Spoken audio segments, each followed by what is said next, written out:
여러분 반갑습니다. 하재누리 행정학 9급 지방직 시험 대비 출제 문제 해설 진행하도록 하겠습니다. 이제 뭐 군무원 시험이 조금 남아 있긴 합니다만은 군무원 시험을 제외하고 이제 대부분의 9급 일정이 전부 다 마무리가 됐습니다. 특히 이제 일반 행정직을 지망하시는 여러 이제 수험생들의 경우에는 이제 이 지방직 시험이 이제 마지막 기회였을 텐데요. 이번에 이제 시험 보신 분들 너무나 수고 많으셨고, 또 일부에서는 약간 조금 허탈했다라고 생각을 하실 수도 있을 것 같습니다. 상당히 좀 기본적인 내용에 충실해서 문제가 좀 출제가 된 모습들을 보여주고 있거든요. 그래서 단순하게 기본 내용만 충분하게 이해를 했다 하더라도 문제를 푸는데 그렇게 크게 지장은 없었으리라는 생각이 듭니다. 물론 변별력을 조금 높이기 위한 고난도 문제가 있었고, 또 이전에는 언급이 되지 않았었던 그런 내용들도 출제가 되면서 이제 좀 실력으로 푼다기보다는 좀 찍는데 주안점을 둬야 할 문제들도 있었습니다만은, 대체적으로 문제는 기본 내용을 벗어나지 않는, 그러니까 기본적인 개념을 확실하게 알았다라고 하면은 문제를 푸는데 그렇게 크게 지장이 없었을 법한 그런 굉장히 평이하고 좀 무난한 문제들로 출제가 됐어요. 제가 동형 모의고사 강의하면서도 수차례 말씀을 드렸습니다마는, 이제 지방직 시험 문제는 예년 출제 비중이 국가직 시험 문제보다 난이도가 높았기 때문에 이번에는 그 난이도의 위치가 좀 바뀌지 않을까, 거기에 대한 내용들을 조심스럽게 예측해서 말씀을 드렸었는데, 그 예측이 그대로 적중이 된 이번 시험이 아니었나 하는 생각이 듭니다. 그러면 이번 시험이 이제 어떻게 출제가 되었는지에 대한 내용들 단원별로 한번 분포 살펴보고요. 그다음에 난이도에 대한 내용들을 생각해 보고, 그리고 1번부터 20번까지 전체 문제가 어떻게 출제가 되었는가 하는 것들 상세하게 같이 풀이하는 시간 가져보도록 하겠습니다. 자, 우선 영역별 출제 문항 분석을 좀 살펴봅니다. 영역별 출제를 살펴보면은 지금 최근 2년 동안, 최근 2년도 그렇지만 앞서서도 그랬었지만요. 지금 이 행정이론과 정책이론의 비중, 그리고 조직이론, 인사행정론, 재무행정론의 비중. 제가 늘상 말씀을 드렸던 그 부분이죠. 보통 지금 한 전체 이 5개의 영역들만 놓고 봤을 때는 80%를 놓고 봤을 때는 한 3대 5 정도? 그 정도의 비중이다. 지금 50대 50% 30%. 그다음에 지금 여기에서도 지금 50%, 그다음에 35% 이렇게 지금 출제가 되면서 절반 정도를 조직 인사 재무행정론에서 출제시켜 놓고 있는 것이 이제 최근의 트렌드라고 말씀을 드렸었어요. 그죠? 예전에는 이제 행정이론과 정책이론 중심으로 문제가 나오고, 그다음에 조직이론, 인사행정론, 재무행정론은 이제 약간 서브 정도로. 그래서 3문제 이상 출제되는 경우를 그렇게 크게 볼 수가 없다. 4문제, 5문제 나오는 경우들을 볼 수가 없는데, 지금 여기에서는 지금 4문제 나오는 경우들을 좀 심심치 않게 찾아볼 수 있었다라는 점들이 지금 이제 패턴 자체가 좀 변화하고 있는 게 아니냐라고 하는 것을 생각해 볼 수 있었는데요. 23년도의 출제 비중을 보시면 다음과 같이 지금 우리가 살펴볼 수가 있겠습니다. 자, 행정이론과 정책이론이 전체 지금 45%를 차지하고 있고, 다음에 조직, 인사, 재무행정론이 45%. 그러니까 3문제씩 출제가 되었다라는 점들을 생각했을 때는 이 행정 이론과 그다음에 실무 파트에 대한 출제 빈도의 편차가 예전에 비해서는 조금 많이 줄어든 편이다.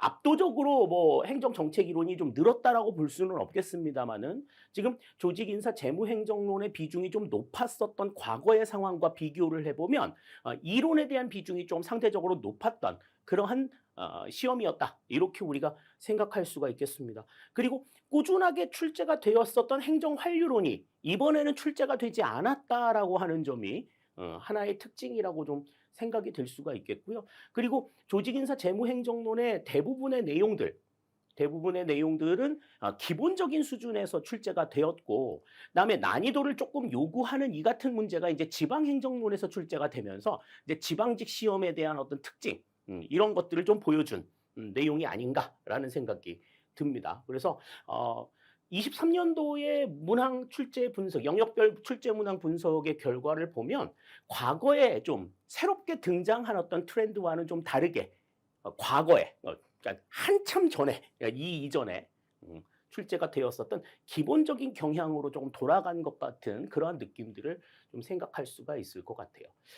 자, 다음 이제 문항별 난이도를 살펴봅니다. 자, 문항별 난이도를 살펴보시면 자, 상중하의 내용들을 봤을 때 상급의 문제는 그렇게 많지가 않았습니다. 그리고 중의 문제들이 있었고 그다음에 하급의 문제들이 상당히 조금 많이 좀 상보다는 좀 하급의 문제가 상당히 조금 눈에 띄는 경향들이 있었어요. 특히 이제 상급의 문제에서는 엘리트에 대해서 어떻게 인식하고 있는가에 대한 밀즈와 헌터의 개념이 나왔었고, 다음에 이제 18번 문제에서 나왔었던 거는 이제 처음으로 공공가치론에 대한 마크 무어의 이론이 등장을 했어요. 그래서 행정의 패러다임에 있어서 행정의 패러다임 변화가 이제 계속해서 이루어지고 있다라는 점들이 공무원 시험에서도 이제 반영이 되었다라고 하는 것을 생각해 볼 수가 있겠습니다.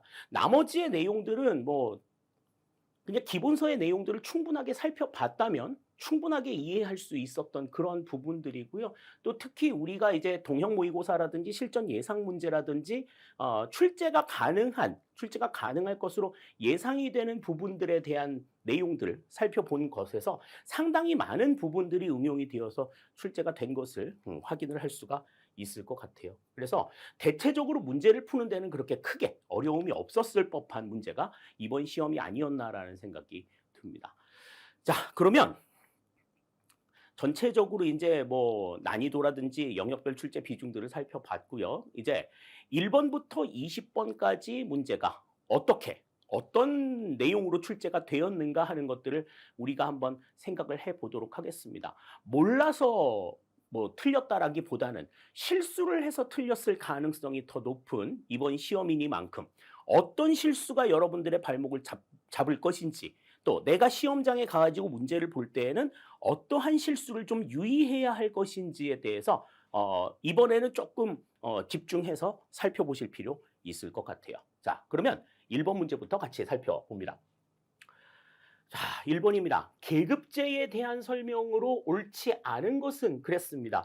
자, 계급제하고 우리가 이제 계급제에 대한 이야기가 나왔을 때는 반드시 우리가 뭐하고 비교해서 보자 그랬죠?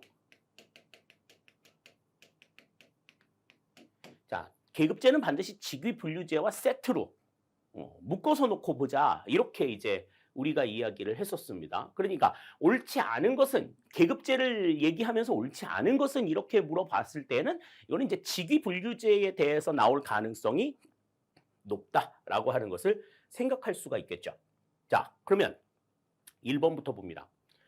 직무의 속성을 중심으로 공직을 분류하는 제도이다. 1번부터 탁 그냥 터지죠? 자, 1번의 내용이 바로 직위분류제에 대한 내용입니다. 계급제는 뭐였어요? 직무의 속성이 아니라 사람을 중심으로 공직을 분류하는 제도라고 말씀을 드렸었죠. 그래서 사람이 가지고 있는 능력이나 자격을 바탕으로 그 사람의 능력이나 자격에 맞는 직무를 부여해 주는 것이 계급제다. 이렇게 말씀을 드렸는데, 직위분류제는 조직에서 필요한 직무의 속성을 바탕으로 해서 그 직무가 요구하는 자격이나 기술을 가진 사람을 기용하는 이 같은 방식이다. 이렇게 설명을 드렸었습니다. 자, 다음 폐쇄형 충원 방식을 원칙으로 한다. 그렇죠. 뭐 능력이나 뭐 이런 것들을 보는 게 아니라 그냥 사람을 보는 거기 때문에 기본적인 교양이나 상식을 가지고 있는 사람이다라고 하면은 누구든지 데리고 올 수 있는 상황이니까 폐쇄형 충원 방식을 원칙으로 하고 있고, 일반 행정가 양성을 지향한다. 그래서 전문 행정가를 양성하기 위한 이 직위분류제와는 좀 상반된 특징들을 가지고 있죠. 다음 탄력적 인사관리.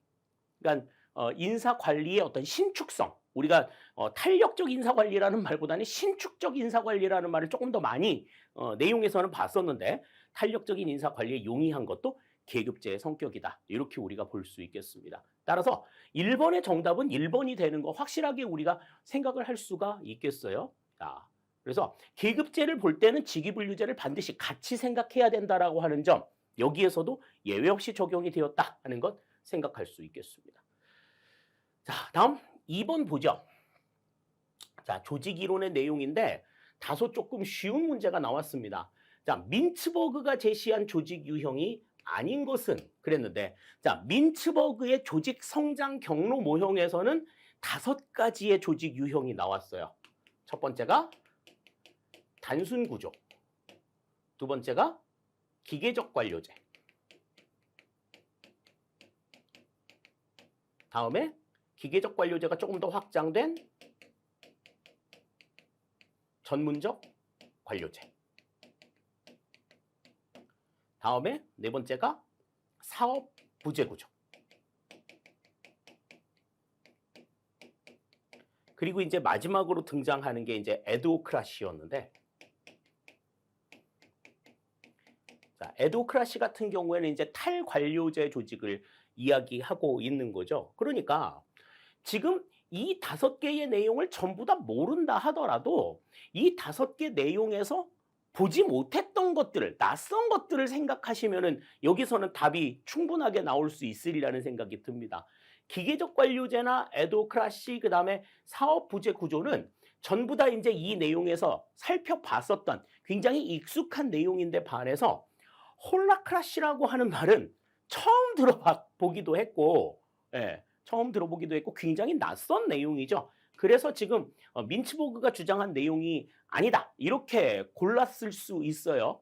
그게 전부 다입니다. 사실 시험장에서는 이 홀라크라시라는 말이 뭔지, 이 내용이 뭔지를 굳이 알지 않아도 문제를 푸는 데는 전혀 지장이 없었던 그런 문제예요. 그래서 난이도 자체도 그냥 하 정도로 높은 난이도가 아니다 이렇게 생각할 수 있는데요.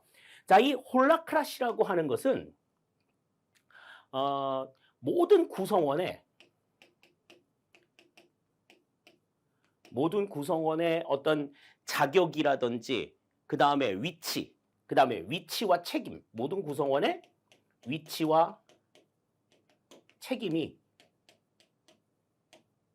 동등한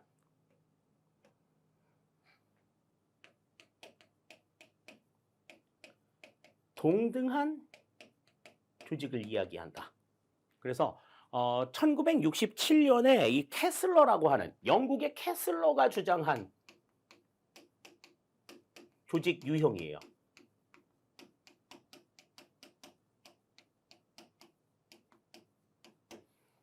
그래서 민츠버그하고는 좀 거리가 멀다 이렇게 우리가 생각할 수가 있겠습니다. 따라서 2번의 정답은 4번이 되는 걸 우리가 생각할 수가 있겠죠. 그러니까 뭐 예상 문제 풀거나 모의고사 풀 때도 말씀을 드렸지만 시험장에 가서는 익숙하지 않은 내용들을 걸러내는 것이 우선이다.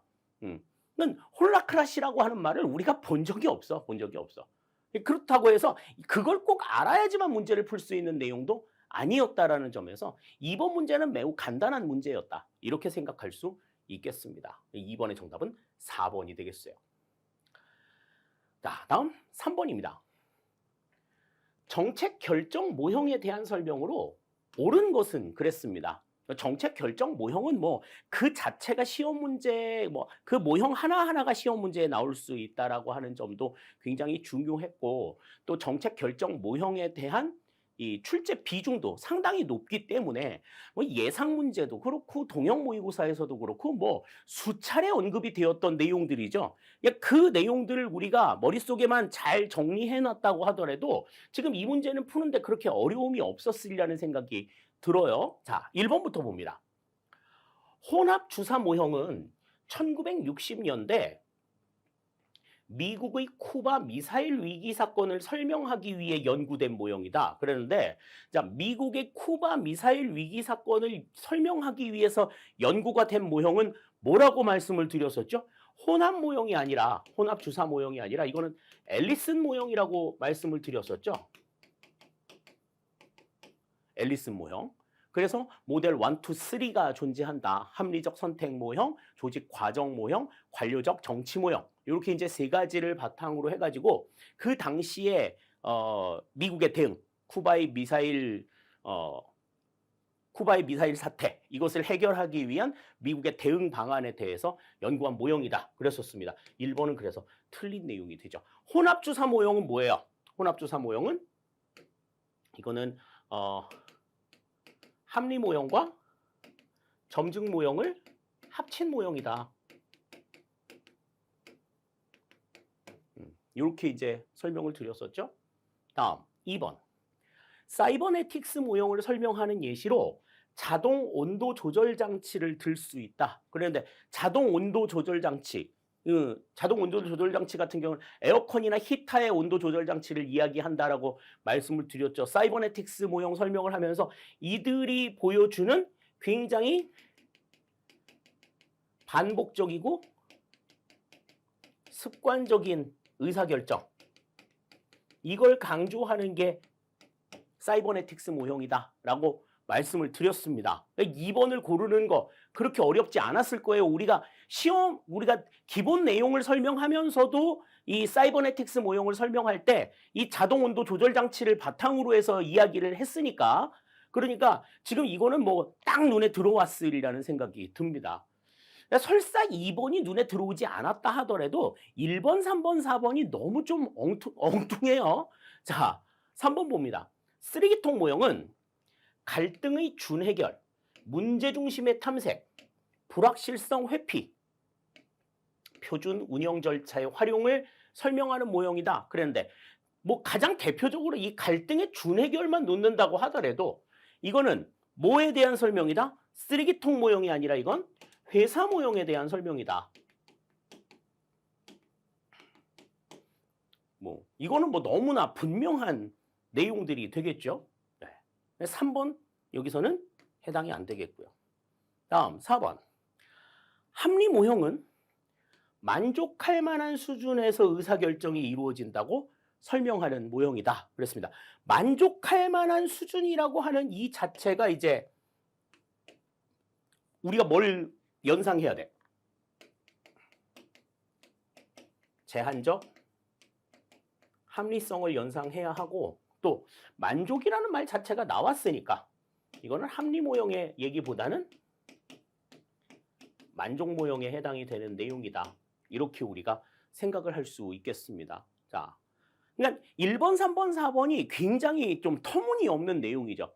기본 내용들이 충분하게 이해가 됐다라고 하면 이 1, 3, 4번은 너무나 쉽게 걸러낼 수 있는 그러한 내용이 아니었나라는 생각이 듭니다. 따라서 3번 문제 정답은 2번이 된다. 이렇게 우리가 살펴볼 수가 있을 것 같아요. 자, 다음 4번입니다. 행정이론의 발달을 오래된 순서대로 바르게 나열한 것은 그랬습니다. 그러니까 맨 처음에 나온 것부터 시작해가지고 쭉 이제 살펴보자는 거죠. 자, 그래서 지금 과학적 관리론, 신공공관리론, 신행정론, 행정행태론, 이렇게 이제 4가지가 지금 나와 있는데, 일단 과학적 관리론, 테일러의 과학적 관리론 같은 경우에는 19세기 말부터 등장을 했던 내용이죠. 굉장히 오래된 내용입니다. 가가 제일 먼저 나와 있어야 될 것 같아요. 자, 다음 신공공관리론은 우리 이제 뭐 레이건 행정부나 대처리즘 이들에 의해 가지고 등장한 1980년대에 이제 처음으로 등장한 내용인데, 오스본과 게블러가 등장한 건 언제였어요? 이거는 1992년의 일입니다. 그래서 나중에 이제 클린턴 행정부가 이들의 논리들을 바탕으로 정부 재창조 운동을 일으켰다. 뭐 이렇게도 이야기를 했었죠. 뭐 가장 뒤에 나와야 되지 않을까라는 생각이 또 드네요. 자, 그러니까 지금 정답은 지금 3번이나 4번은 아웃이 될 것 같고 1번이나 2번 중에서 나올 것 같아요.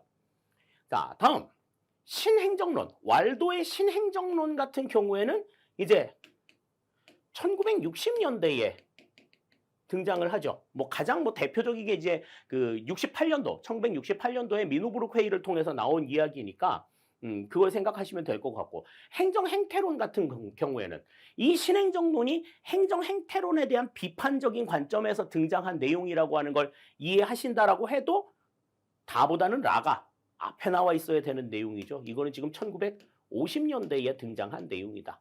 이렇게 우리가 생각을 할 수 있겠습니다. 따라서 지금 순서대로 살펴보시면 가장 먼저 나와야 되겠고요. 나가 가장 나중에 나와야 되겠고 다와 라 중에서는 라가 먼저 나와야 되겠지. 이렇게 나와 있어야 순서가 될 것 같습니다. 1, 4, 3이 이렇게 순서가 되어야 될 것 같고 지금 보면은 가라, 다나 이렇게 돼야지 맞는 이야기가 되는 것 같아요. 그래서 가라, 다나를 닳고 있는 2번이 정답이 된다. 이렇게 우리가 볼 수 있겠습니다. 이거는 행정 이론이 어떻게 이어져 왔는가 하는 것들을 그냥 역사적으로만 충분하게 이해한다고 하더라도 이것을 구분하는 것은 그렇게 어려운 일이 아니었을 것 같다는 생각이 들어요. 그 점들 생각하시면서 정리해 두시면 될 것 같습니다. 자, 다음 5번입니다. 엘리트 이론과 다원주의 이론에 대한 설명으로 옳지 않은 것은 그랬습니다. 엘리트 이론과 다원주의 이론도 굉장히 많이 강조를 드렸던 부분이기는 합니다. 그런데 지금 이것에 대한 난이도를 지금 상급으로 잡은 이유는 구급 시험을 준비하는 친구들이 이제 이 내용들은 잘 못 받겠다 싶은 것들이 좀 있기 때문에 그래요. 자, 1번부터 보죠. 고전적 엘리트 이론에서 엘리트들은 다른 계층에 대해 책임을 지지 않는다. 그러니까 자기들의 이익을 위해서만 일을 하죠. 그러니까 자기들의 이해관계를 바탕으로만 일을 하기 때문에 다른 계층에 대해서 책임을 지지 않는다는 이야기는 맞는 이야기가 되겠습니다. 다음 2번. 밀즈는 명성 접근법을 사용하여 엘리트들을 분석한다. 그랬습니다. 이 밀즈는 엘리트 이론을 주장한 대표적인 학자인데 사회 내의 엘리트가 누구냐라고 하는 것을 이제 어떠한 사람들이 사회 내에서 엘리트로 구성이 되느냐라고 하는 것에 대한 입장을 밝힌 사람이에요. 자, 명성 접근법이라고 했습니다. 이 명성 접근법이라고 하는 건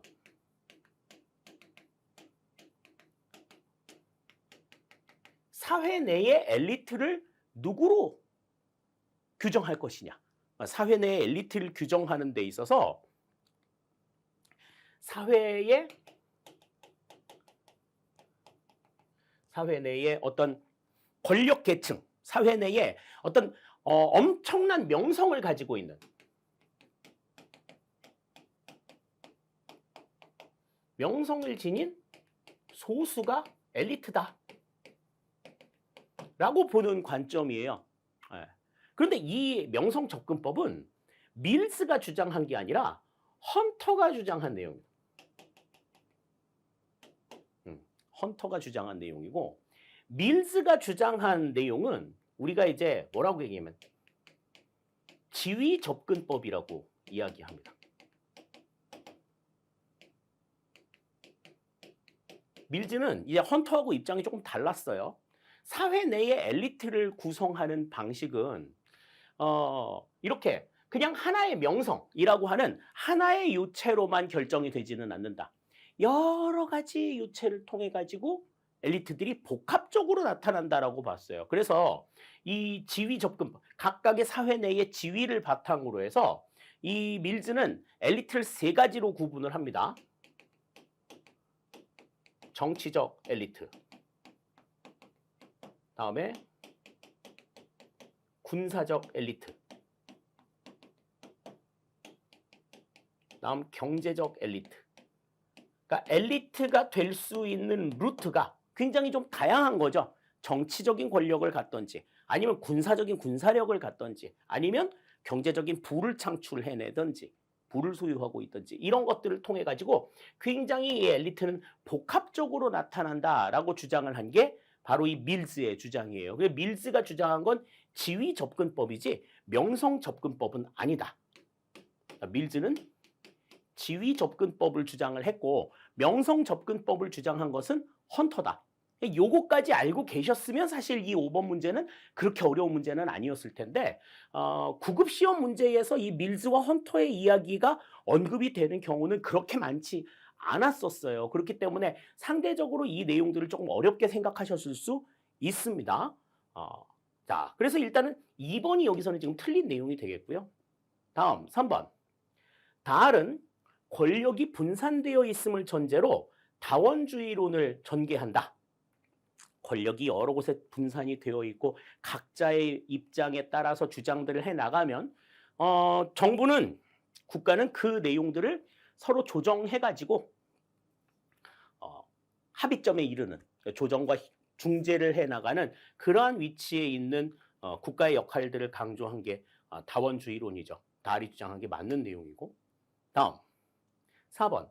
바흐라흐와 바라츠는 무이사 결정이 의제 설정 과정뿐만 아니라 정책 결정 과정에서도 발생할 수 있다고 주장한다. 요거는 뭐 우리가 동형 모의고사에서도 강조했었던 내용이죠. 우리가 동형 모의고사에서는 사실 이게 정답이었었는데 문제가 이제 그 내용을 조금 뛰어넘어서 지금 출제가 된 그 같은 형태예요.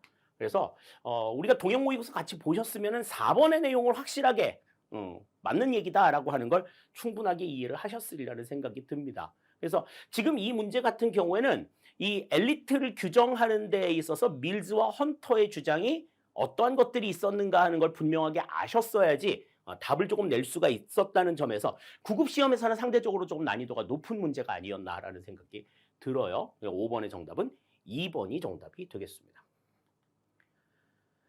다음 6번입니다.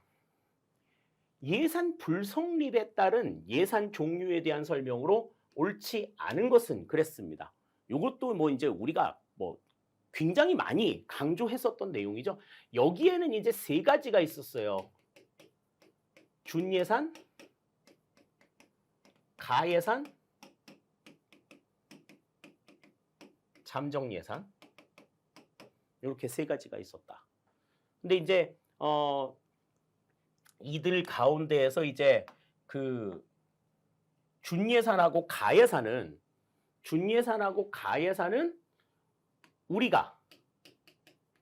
우리나라와 관련이 있고,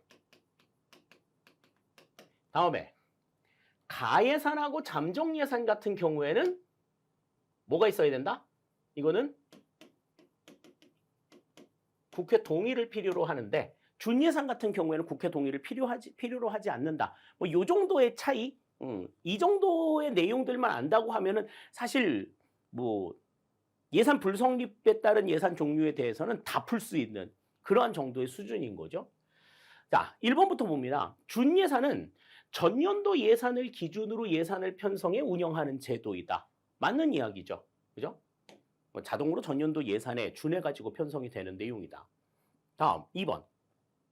현재 우리나라는 준예산 제도를 채택하고 있다. 말씀드렸었죠. 10화국 때는 가예산을 채택했었고 그 다음에 장면 내각 이후로 현재까지는 준예산을 채택하고 있다. 그러나 중앙정부 차원에서는 아직은 한 번도 준예산이 적용이 된 적은 없다. 그렇게 이야기했었습니다. 자, 다음 3번.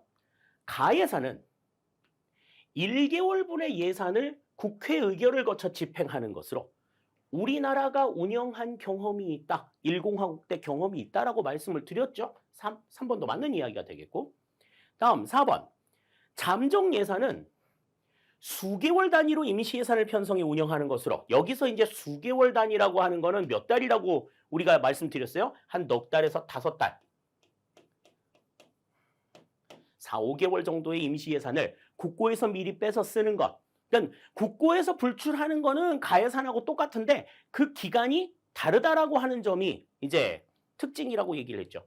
가예산과 달리 국회 의결이 불필요하다 그랬는데 자, 국회 의결이 불필요한 것은 아까도 얘기를 했었지만 준예산에 해당이 되는 내용이고 잠정예산은 가예산과 마찬가지로 국회의 동의를 필요로 한다 하는 점. 따라서 지금 여기서는 4번이 지금 틀린 이야기가 된다. 이렇게 우리가 볼 수 있겠어요. 그래서 6번의 정답은 4번이 된다. 이렇게 볼 수 있겠습니다.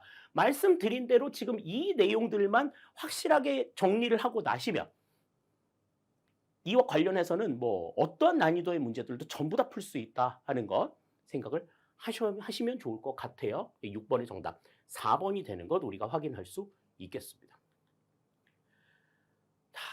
다음 7번입니다. 동기부여 이론에 대한 설명으로 옳은 것은 그랬어요. 과거에는 이제 동기부여 이론에 대한 설명으로 옳지 않은 걸 골라라 뭐 이런 이야기들이 되게 많았었는데 지금 동기부여 이론에 대한 설명으로 옳은 걸 골라라 라고 이야기를 했습니다. 자, 1번부터 보죠. 로크의 목표 설정 이론에서는 목표의 도전성과 명확성을 강조했다 그랬습니다. 그러니까 목표 자체가 너무 달성하기 쉽거나 너무 넘사벽이어가지고 이거는 아무리 노력해도 달성할 수 없는 그러한 상황이라 그러면 동기부여가 발생하지 않는다고 본 거죠. 어떻게 봐야 된다고 본 거야? 야, 우리 조금만 노력하면 저거 닿을 수 있을 것 같아. 한번 도전해보자 라고 하는 그런 도전성이 있고 또 명확하게 수치상으로 딱 결정이 되어 있는 목표가 굉장히 동기를 불러일으킨다라는 거죠. 뭐 그냥 그거는 사람이 느끼기에 따라서 달라 이런 거 가지고서는 동기부여가 일어나지 않는다는 겁니다. 그래서 도전성과 명확성을 강조했다라는 점 맞는 이야기가 되는 겁니다. 1번이 바로 지금 맞는 이야기가 되는 거예요. 자, 그럼 2, 3, 4번이 지금 다 틀린 내용인데 어디가 어떻게 틀렸는지를 살펴봅니다. 자, 매슬로우의 욕구 5단계설에서는 욕구의 좌절과 퇴행을 강조했다 그랬는데 그랬을 리가 없지. 자, 욕구의 좌절과 퇴행을 강조했던 건 뭐예요? 우리가 너무나 잘 알지만 엘더퍼의 ERG 이론이지. 엘더퍼의 ERG 이론이 욕구의 좌절과 퇴행을 강조하면서 매슬로우의 이론을 한 단계 업그레이드 시켰다. 그렇게 이야기했잖아요. 2번 틀린 내용이 되는 겁니다. 헤크만과 올드햄의 직무특성 이론에서는 유의성, 수단성, 기대감을 동기부여의 핵심으로 꼽았다. 그랬는데 많이 들어본 얘기죠. 거꾸로 지금 설명해놔서 그런데 기대감, 수단성, 유의성 요거를 강조했던 건 뭐예요? 브룸이 제시한 기대 이론의 내용이다. 우리 이제 이렇게 이야기할 수 있겠습니다. 브룸의 기대 이론이 이 유의성, 수단성, 기대감을 바탕 노력에 따른 성과, 성과에 따른 보상, 보상에 따른 만족 이 세 가지를 우리가 기대감, 수단성, 유의성이라고 이야기를 했었죠. 헤크만과 올드햄의 직무특성 이론이라고 하는 건 자기가 원하는 자기가 지금 담당하고 있는 일들이 자기가 수행해야 될 어떤 업무와 연관이 생긴다라고 하면은 동기부여가 발생한다. 그러니까 내가 하고 싶은 일하고 지금 이 일이 연관이 있다라고 생각하면 이제 동기부여가 발생한다는 이론인데, 그러니까 이 직무 특성 이론에서는 직무 특성으로 뭐 기술의 다양성이나 직무의 정체성, 그 다음에 뭐 직무의 중요성, 자율성, 활류 이렇게 이제 5가지의 직무 특성을 강조한 걸로 얘기를 하고 있죠. 그러니까 5가지 직무 특성을 강조했다라는 것만 생각해도 지금 3개가 등장했다라는 거 가지고서는 좀 말이 안 된다 이렇게 볼 수 있을 것 같습니다. 3번 틀린 얘기가 되겠고요.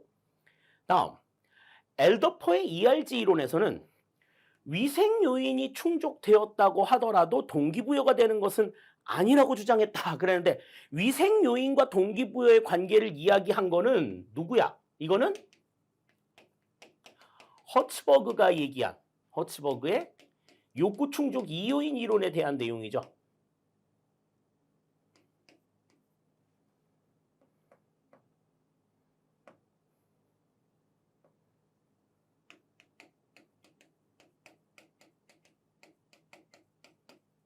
욕구 충족 이요인 이론에서는 인간의 욕구 충족에 영향을 미치는 요인은 동기 요인과 위생 요인 2가지가 있다. 이제 그렇게 설명을 했는데 엘더퍼의 ERG 이론은 말 그대로 그냥 3개잖아요. 그죠? 존재 욕구, 관계 욕구, 성장 욕구 이 3가지가 순차적으로 발현이 된다라고 하는 점. 아까 우리 2번 설명하면서도 같이 말씀을 드렸었죠.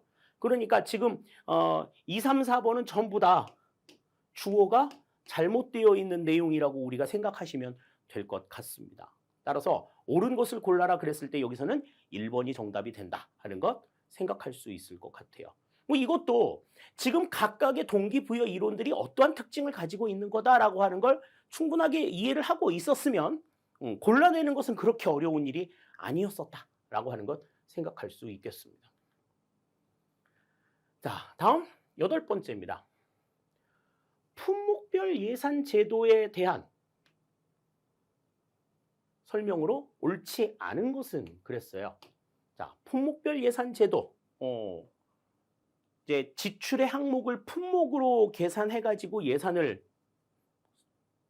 지출 여부, 그러니까 정해진 만큼 지출을 했느냐, 요거를 이제 생각해 보는 내용들이 가장 이제 좀 관건이 되는 통제 지향의 예산 제도다라고 말씀을 드렸는데, 자, 1번부터 보시면 미국에서 공무원의 부정부패를 막고 행정의 능률을 향상시키기 위해 도입되었다. 이게 품목별 예산 제도의 가장 대표적인 특징이라고 볼 수가 있죠. 1번 맞는 이야기가 됩니다.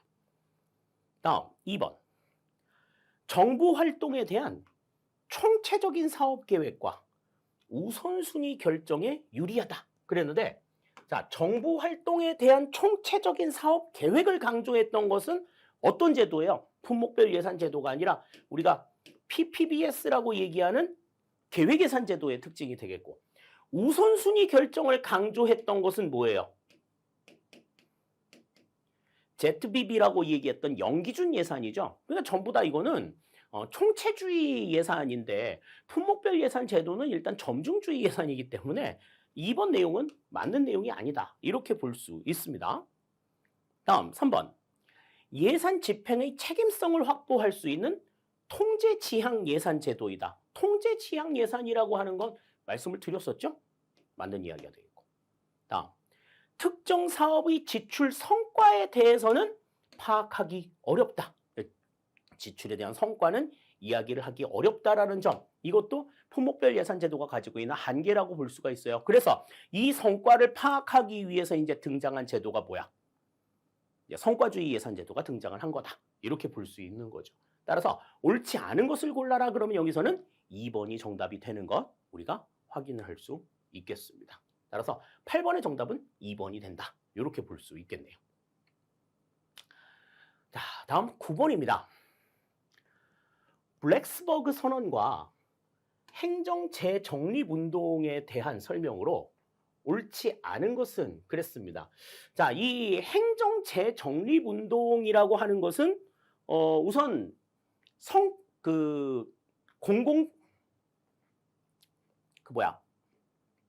공공관리, 신공공관리론을 바탕으로 해서 등장한 개념이라고 말씀을 드렸었죠.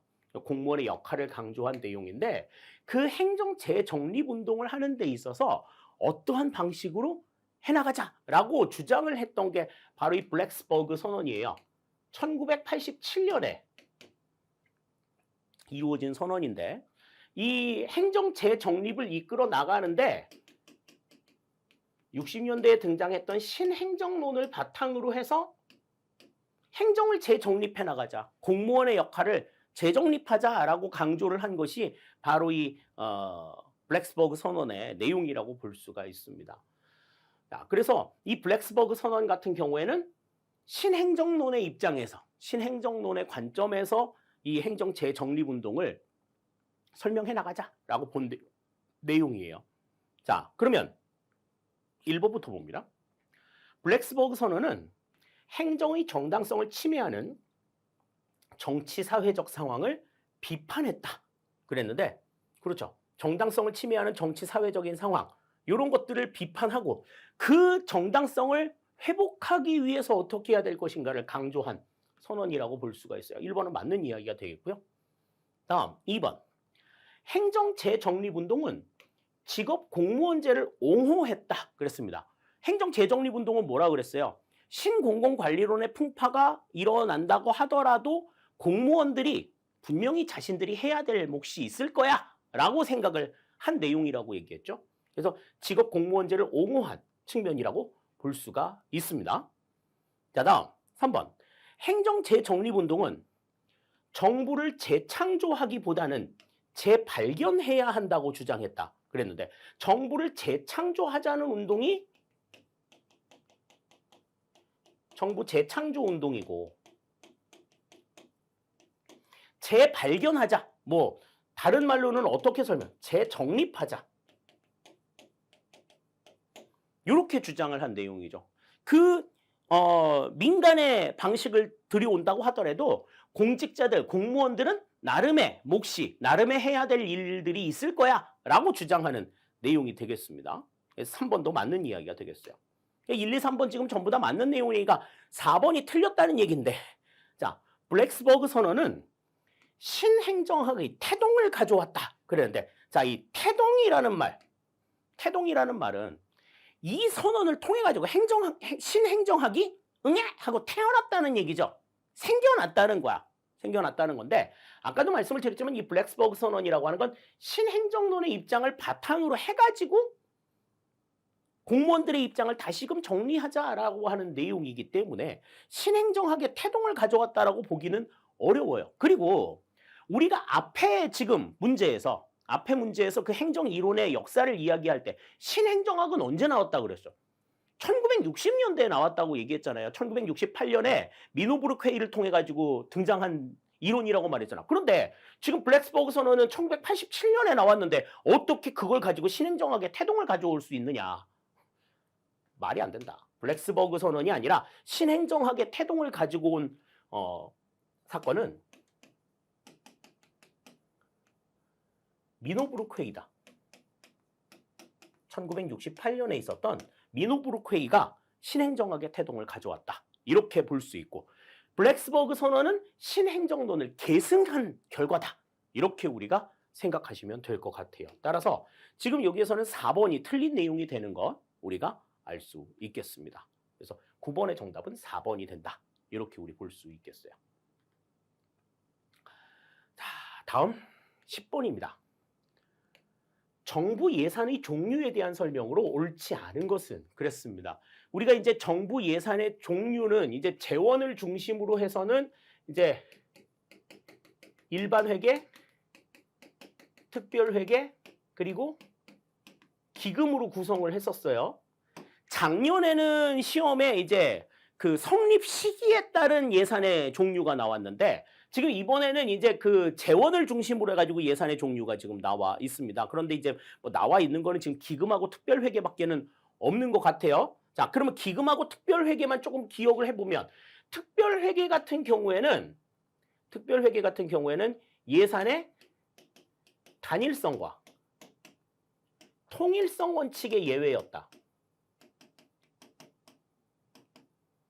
예외라면 기금 같은 경우에는 일단 예산에 포함이 되지 않고 별도로 운영이 되는 상황인 거죠. 그래서 국회 심의 자체도 안 받아. 국회 심의 대상도 아닌 거야, 원래는. 우리나라는 지금 예외적으로 받고 있지만, 다음에 이제 기금은 예산의 단일성과 통일성과 완전성의 원칙의 예외다.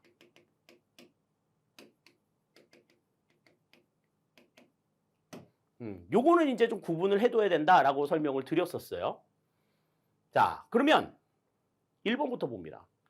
기금은 예산 원칙의 일반적인 제약으로부터 벗어나 탄력적으로 운용된다. 그렇죠? 그래서 지금 얘기한 대로 원칙의 예외가 적용이 되잖아요. 통일성, 단일성, 그 다음 완전성 원칙의 예외다. 이렇게 우리가 설명을 할 수가 있겠죠. 다음 2번. 특별회계 예산은 국가의 회계 중 특정한 세입으로 특정한 세출을 충당하기 위한 예산이다. 그러니까 이거는 일반 회계와는 다르게, 일반 회계와 별도로 구분해서 회계 정리해야 할 필요가 있을 때 사용이 되는 예산인 거죠. 맞는 이야기가 됩니다. 1번도 2번도 지금 다 맞는 이야기가 되겠어요. 다음 3번. 특별회계 예산은 일반 회계 예산과 달리 예산 편성에 있어 국회의 심의 의결을 받지 않는다. 그랬는데, 자, 일반 회계 예산과 달리 예산 편성에 있어서 국회의 심의 의결을 받지 않는 것은 이건 기금에 해당이 되는 내용이고, 특별회계 예산은 일반 회계 예산과 똑같이 마찬가지로 예산 편성에 있어 국회의 심의 의결을 받습니다.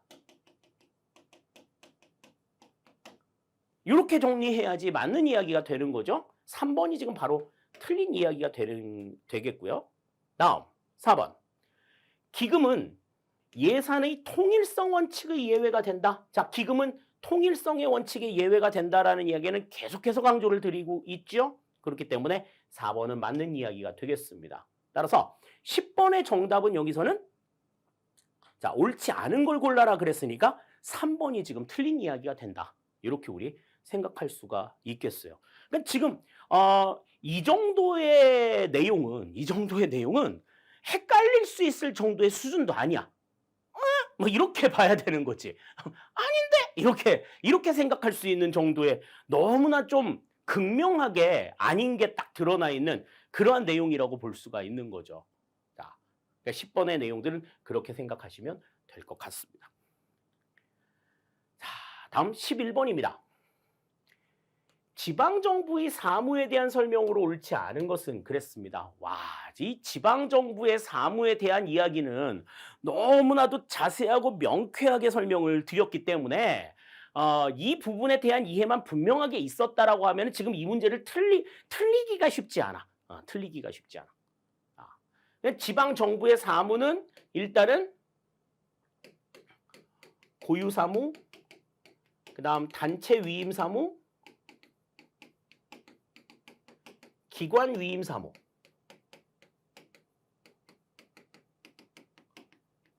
이렇게 이제 세 가지로 구분이 되죠. 각각이 가지고 있는 특징들, 표로 정리했던 내용들, 그 내용들을 다시 한번 좀 볼 필요가 있습니다. 자, 1번 보시면 기관 위임사무의 처리에 드는 경비는 중앙정부와 지방정부가 공동 부담하는 것이 원칙이다. 그랬는데 중앙정부와 지방정부가 공동 부담하는 경비를 공동 부담하는 것은 기관 위임사무가 아니라 단체 위임사무에 해당이 되는 내용이죠. 기관 위임사무는 상급 지자체나 중앙정부가 해당 지방자치단체장에게 심부름시키는 거라고 얘기했어. 그러니까 심부름값도 그대로 줘야 되는 거지. 들어가는 경비도 전부 다 위임기관이 전액 부담하도록 하는 거지 중앙정부와 지방정부가 공동 부담한다는 건 말이 안 됩니다. 1번 바로 틀린 내용이 되겠네요.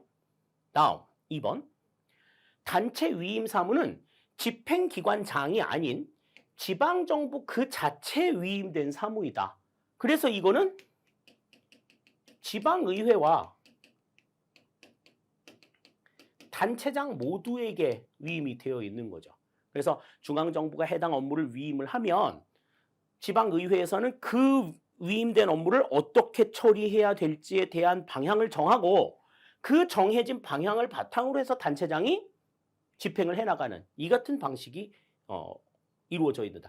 집행기관장에게 위임이 되고 있는 건 기관 위임 사무니까 2번은 맞는 이야기가 되는 거죠. 다음 3번 지방의회는 단체 위임 사무 처리 과정에 관한 조례를 제정할 수 있다. 그렇죠. 어떻게 이 일을 처리해야 될 것인지에 대한 방향을 정할 수 있다는 점에서 지방의회는 관련된 조례를 정할 수 있고 정해진 조례대로 단체장은 집행을 하는 이 같은 방식을 취한다. 이렇게 볼 수 있겠습니다. 다음 4번 중앙정부는 자치사무에 대해 이 고유사무죠. 고유사무에 대해서 합법성 위주의 통제를 주로 한다. 위법 사실에 대해서만 통제하지 뭐 합목적성이라든지 그 다음에 뭐 그 진행이 되는 방식에 대해서 예방 차원의 교정이나 이런 것들은 하지 않는다. 그렇게 말씀을 드렸죠. 따라서 2, 3, 4번은 다 맞는 이야기가 되겠고 1번이 지금 여기서 틀린 내용이 된다라고 하는 것 알 수가 있겠습니다. 그냥 고유사무, 단체 위임사무, 기관 위임사무가 각각 어떠한 특징들을 가지고 있고 그러니까 예산은 어떻게 부담하며 그 다음에 뭐 중앙정부의 통제는 어떠하고 이러한 내용들까지 쭉 뭐 지방의회의 관여가 가능한지 안 한지 뭐 이런 부분들에 대해서 쭉 정리해 놓고 나면 지금 이런 문제들은 너무나 가볍게 넘어갈 수 있는 그러한 내용들이다. 이렇게 생각할 수 있겠습니다. 자, 그래서 11번의 정답 1번이 된다. 이렇게 볼 수 있겠어요. 자, 다음 12번입니다. 대표 관료제에 대한 설명으로 옳지 않은 것은 그랬습니다. 그러니까 대표 관료제 같은 경우에는 뭐 이것도 뭐 여러 번 말씀드렸죠. 실적주의의 폐단을 극복하기 위한 목적으로 만들어진 거다. 그래서 사회 내 어떤 계층별 인구 구성을 바탕으로 해가지고 관료를 임용하는 제도다. 이렇게 얘기했는데요. 자, 거기에 대한 설명으로 옳지 않은 걸 고르래요. 1번부터 봅니다. 우리나라는 양성 채용 목표제, 장애인 의무 고용제 등 다양한 균형 인사 제도를 통해 대표 관료제의 논의를 반영하고 있다. 뭐 지역 인재 선발이라든지 뭐 이런 것들이 관련된 내용이라고 기본서에서도 설명을 드렸었죠. 1번 맞는 이야기가 됩니다. 다음 2번 다양한 집단의 이익을 반영하는 실적주의 이념에 부합하는 인사제도이다 그랬는데 다양한 집단의 이익을 반영한다는 건 맞는 이야기인데 실적주의 이념에 부합하지 않죠. 실적주의의 폐단을 극복하자고 등장한 내용인데 그러니까 지금 이거는 뒤의 내용이 지금 틀린 내용이기 때문에 맞는 내용이라고 보기는 어렵다 하는 거죠. 2번은 그래서 틀린 내용이 되겠습니다. 다음 3번 할당제를 강요하는 결과를 초래하고 특정 집단에 대한 역차별 문제를 야기할 수 있다. 이 할당제의 문제, 그러니까 계층별로 할당된 인원들을 채워야 한다라고 하는 이 같은 문제 때문에 특정 집단의 역차별 문제, 그러니까 다시 말해서 능력이 있음에도 관료가 되지 못하는데 다른 쪽에서는 능력이 없는데 머릿수 채우려고 관료로 들어가게 되는 이 같은 상황들이 나타날 수 있다 하는 거죠. 3번 맞는 이야기가 되겠고요. 다음, 임용 전 사회화가 임용 후 행태를 자동적으로 보장한다는 가정하에 전개되어 왔다. 그러니까 임용 전에, 관료로 임용이 되기 전에 그들의 입장들을 이제 임용 후에 개선하기 위해서 노력할 거다. 얘네들이 이렇게 권력이 없었을 때는 되게 좀 힘들게 살았는데 권력을 이제 쥐어주고 나면 그 문제를 개선하기 위해서 노력할 거다. 자기 집단의 이익을 위해 가지고 일할 거다라고 하는 가정 아래에서 이루어진 거다. 이렇게 말씀드렸었잖아요. 4번도 그래서 맞는 이야기가 되겠습니다. 그래서 지금 여기에서는 옳지 않은 걸 골라라 그러면 2번이 지금 틀린 내용이 된다. 무엇보다도 대표 관료제가 실적주의 폐단을 극복하기 위한 목적으로 등장했다라고 하는 것을 생각한다면 지금 여기에서는 실적주의 이념에 부합한다. 이 얘기가 굉장히 확 도드라졌어야 된다 하는 것 생각할 수가 있겠습니다. 12번 정답 2번이 되겠어요. 자, 다음 13번입니다. 킹던이 제시한 정책 흐름 모형에 대한 설명으로 옳은 것만을 모두 고른 것은 그랬습니다. 자, 우리가 이 정책 흐름 모형이라고 하는 거는 기본서에서 뭐로 나왔어? 정책의 창, 정책의 창 모형이다. 그래서 이 정책의 창이라고 하는 것은 의제 설정 과정에서 나타난 정책 의제 설정 모형 중에 하나였죠. 이 정책의 창 모형이 정책 결정 모형으로 등장한 게 이제 뭐야? 그게 바로 쓰레기통 모형이다. 그렇게도 설명을 드렸었습니다. 그래서 이 정책의 창 같은 경우에는 세 가지의 흐름, 문제의 흐름, 정치의 흐름, 그 다음 정책의 흐름, 이렇게 세 가지의 흐름이 우연하게 만나서 정책 의제가 설정이 되는 그 같은 상황들을 설명하는 내용이죠. 자, 그러면 기억부터 봅니다. 경쟁하는 연합의 자원과 신념 체계를 강조한다. 그랬습니다. 경쟁하는 연합의 자원과 신념 체계. 요걸 강조한 내용은 뭐였어요? 이거는 우리가 이제 그 통합 모형, 정책 집행 가운데서 통합 모형으로 얘기했었던 사바티어의 정책 지지 연합 모형에 대한 내용이죠. 사바티어가 주장한 정책 지지 연합 모형에 대한 내용입니다. 그래서 기억은 바로 지금 아닌 게 되는 거죠. 다음, 니은. 쓰레기통 모형을 발전시킨 것이다. 그러니까 쓰레기통 모형, 이 모형 자체와 쓰레기통 모형은 언제 활용이 되느냐에 대한 부분만 다를 뿐이지 메커니즘은 똑같다. 그렇게 얘기했었죠. 맞는 이야기가 됩니다. 다음, 디귿. 정책 과정의 세 흐름은 문제의 흐름, 정책의 흐름, 정치의 흐름이 있다. 문제, 정치, 정책 다 맞는 이야기가 되는 거죠. 따라서 기억 하나만 제외하고 니은과 디귿은 맞는 이야기가 된다. 이렇게 우리가 생각할 수 있겠습니다. 따라서 13번의 정답은 니은과 디귿을 얘기한 4번이 정답이 된다. 이렇게 볼 수 있겠어요. 13번까지 우리가 살펴봤습니다. 자, 다음 이제 14번 문제 볼게요. 자, 행정 가치에 대한 이야기가 나왔는데 너무너무 강조했던 내용들이 나왔어. 행정 가치에 대한 내용 가운데서 내가 막 너무너무 강조했던 내용이 바로 답으로까지 나오는 바람에 이거는 난이도가 우리 같이 공부한 사람들은 이 난이도가 높을 수가 없어요. 높을 수가 없어. 이거 보고서 이거 내용 봤을 때도 이랬어야 돼, 진짜로. 자, 1번 보죠. 합리성은 어떤 행위가 궁극적인 목표 달성의 최적 수단이 되느냐의 여부를 가리는 개념이다. 그래서 굉장히 그 절대적인 가치를 강조한다라고 이야기를 했었죠. 1번 맞는 이야기가 됩니다. 다음 2번. 효율성은 목표의 달성도를 나타내고 효과성은 투입 대비 산출의 비율을 의미한다. 그랬는데 자, 뭐 시험에서는 주로 이 효율성하고 능률성을 구분하지 않는다라고까지도 말씀을 드렸어요. 그러나 이건 다르다라고 얘기했었지. 목표의 달성도를 나타내는 것이 효과성이고 투입 대비 산출의 비율을 의미하는 것이 바로 뭐다? 효율성이다. 이거는 지금 효과성하고 효율성이 뒤바뀌어 있어야지 맞는 내용이다. 이건 과거에도 한번 시험에 출제가 된 적이 있었고 그리고 이 효율성하고 능률성을 출제하시는 분들이 그렇게 구분하지 않는다라고까지도 얘기했었는데 능률성과 효율성은 분명하게 다르다라고까지 설명을 드렸어요. 투입 대비 산출의 비율을 이야기하는 건 효율성이다. 능률성은 거기에 포함이 된 개념이다. 라고까지 말씀을 드렸었죠. 2번은 확실하게 아닌 게 되는 겁니다.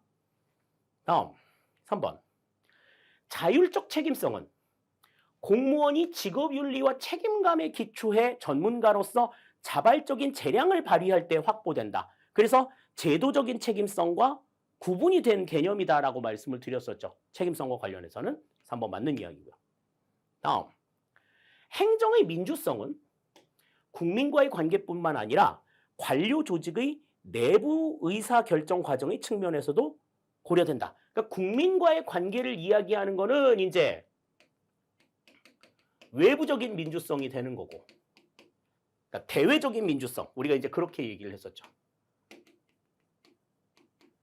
대외적 민주성이고, 다음 관료 조직의 내부 의사결정 과정의 측면에서 강조가 되는 민주성은 대내적 민주성이다. 이렇게 말씀드렸었잖아요. 대외적 민주성과 대내적 민주성 구분하는 내용들까지 설명을 드렸었는데 지금 그 내용이 통으로 지금 나와 있다. 따라서 지금 여기서는 틀린 걸 골라라 그러면 2번이 정답이 되는 걸 확실하게 우리가 알 수 있다. 이렇게 볼 수 있겠습니다. 14번의 정답 2번이 되겠어요. 자, 다음 15번입니다.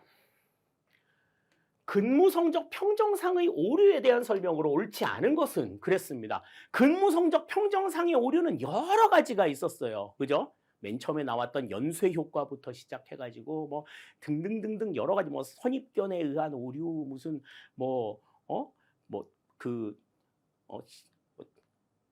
분포상의 오차 뭐 여러 가지 시간적인 오차 그다음에 규칙적 오류 총계적 오류 등등등등 여러 가지를 설명을 드렸었는데 자 거기에 대한 설명으로 옳지 않은 걸 고르래요. 1번 봅니다. 평정자가 피평정자를 잘 모르는 경우 집중화 경향이 발생할 수 있다. 그랬습니다. 평정자가 저 사람이 어떤 사람인지 몰라. 그러면 뭐 잘했다 못했다 이렇게 막 막연하게 이야기를 하기가 좀 어렵단 말이죠. 그냥 드문드문하게 그냥 둥글둥글하게 넘어가려고 하면 그냥 중간 정도의 점수를 주는 걸로 최소한 욕은 먹지 말자. 이렇게 이제 판단할 수 있단 말이죠. 그러니까 집중화 경향이 발생할 수 있다는 말은 맞는 이야기가 됩니다. 다음 2번. 평정자의 평정 기준이 일정하지 않은 경우 총계적 오류가 발생할 수 있다.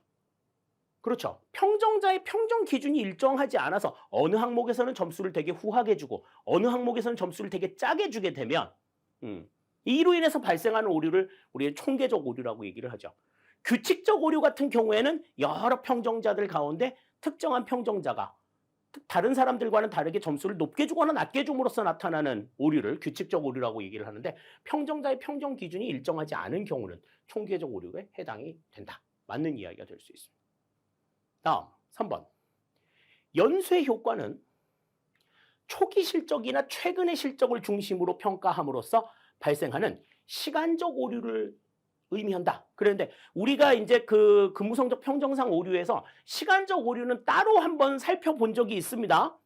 초기 실적에 집중하는 오류를 우리가 최초 효과라고 얘기를 했고, 다음에 최근의 실적을 중시하는 것은 우리가 근접 효과라고 이야기했었죠. 그래서 뭐 이거를 이제 뭐 첫머리 효과라고도 이야기하고, 근접 효과 같은 경우에는 뭐 막바지 효과, 뭐 끝머리 효과, 뭐 이렇게도 이야기를 한다. 그렇게 얘기했었죠. 연쇄 효과는 뭐예요? 연쇄 효과는 하나의 평정, 한 요소의 평정 결과가 다른 요소의 평정 결과에 영향을 미치는, 연쇄적으로 영향을 미치는 그러한 오류를 우리가 연쇄 효과라고 이야기한다. 그래서 한 번 잘 보이면 나머지 다 좋게 여겨지고 한 번 찍히면 나머지 다 찍히는 이 같은 상황들을 설명하는 거죠. 마누라가 이쁘면 처갓집 말뚝을 보고도 절한다. 이게 이제 연쇄 효과를 가지고 설명하는 내용이라고 말씀을 드렸습니다. 그러니까 지금 3번의 내용은 틀린 내용이 된다. 이렇게 볼 수 있겠죠. 다음. 관대화 경향의 폐단을 막기 위해서는 강제 배분법을 활용할 수 있다. 이거는 뭐 계속해서 강조를 드렸었죠. 관대화의 경향뿐만이 아니라 이제 관대화의 경향 같은 분포상의 오류. 그러니까 뭐 엄격화, 집중화, 관대화 이 같은 오류들을 전부 다 막기 위해서는 가장 좋은 방법이 강제 배분법을 활용하는 방법이다. 그렇게 말씀을 드렸었습니다. 4번 맞는 이야기가 되겠어요. 따라서 15번의 정답은 옳지 않은 것을 골라라 그랬으니까 3번이 확실하게 틀린 내용이 되는 걸 우리가 뭐 너무나도 잘 알 수 있다. 이렇게 볼 수 있겠습니다. 자, 다음 16번입니다. 라이트의 정부 간 관계 모형에 대한 설명으로 옳지 않은 것은 그랬습니다. 라이트가 제시한 정부 간 관계 모형에 대해서는 뭐 우리가 기본서에서도 3가지 정도 분명하게 말씀을 드린 적이 있어요. 자, 그래서 지금 이제 요 내용들이 뭐 어떠한 이름으로 나왔는가 하는 것들에 대한 내용들, 뭐 용어의 차이는 조금 있을 수 있습니다만은 자, 그 내용들이 어떤 의미들이 나와 있는가 한번 살펴보기로 하시죠. 자, 1번 봅니다. 정부 간 상호 권력 관계와 기능적 상호 관계 기준으로 상호 의존 관계를 기준으로 정부 간 관계를 3가지 모델로 구분을 한다. 그래서 이제 우리는 이제 어떻게 얘기했어? 독립형, 그다음에 뭐 독립, 내포, 중첩. 이렇게 이제 3가지로 구분을 했었어요. 자, 1번 보시면 대등 권위 모형이라고 하는 게 나와요. 대등 권위 모형은 우리가 이제 얘기했었던 독립형을 이야기하는데, 자, 연방정부, 주정부, 지방정부가 모두 동등한 권한을 가지고 있다고 설명한다. 그랬는데 모두 동등한 권한을 가지고 있지 않아. 모두 동등한 권한을 갖는 것은 이거는 절대적으로 동등한 권한을 갖는 것이 아니라 연방정부, 주정부, 지방정부가 각자 자신들의 위치에서 좀 강점을 보이는 그 측면들을 받아가지고 상호간에 협력하는 이 같은 방식이에요. 그러니까 누구에게 예속되지도 않지만 또 완전하게 떨어져가지고 그냥 너는 너대로 나는 나대로 이렇게 사는 관계도 아니란 말이지. 그래서 이거는 각자 자신들에게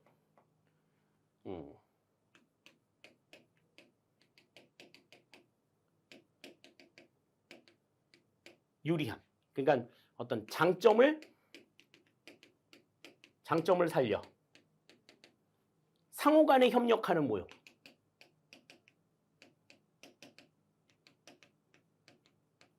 이런 모형이 이제 대등 권위 모형이 됩니다. 그러니까 뭐 예를 들어서 연방 정부 같은 경우에는 뭐 자원이나 뭐 그다음에 자원이나 어떤 그 뭐 여러 가지 여건들을 좀 만들어 줄 수 있는, 그러니까 재정력이라든지 그다음에 자원의 확보나 이런 데서 강점을 가지고 있지만, 지방 정부 같은 경우에 주정부나 지방 정부 같은 경우에는 상대적으로 그 지역의 어떤 특징이라든지 그 지역의 상황에 대해서 굉장히 좀 밝죠. 예, 자원 확보는 연방 정부가 하고 주정부나 지방 정부는 그 지방의 특색을 바탕으로 해가지고 각자 잘하는 정보들을 제공해가지고 상호 협력하는 이 같은 관계가 바로 대등 권위 모형이다. 모두 동등한 권한을 갖는다고 보는 건 맞는 내용이 아니에요. 다음 3번 내포 권위 모형은, 그러니까 이 내포형이죠. 포함형.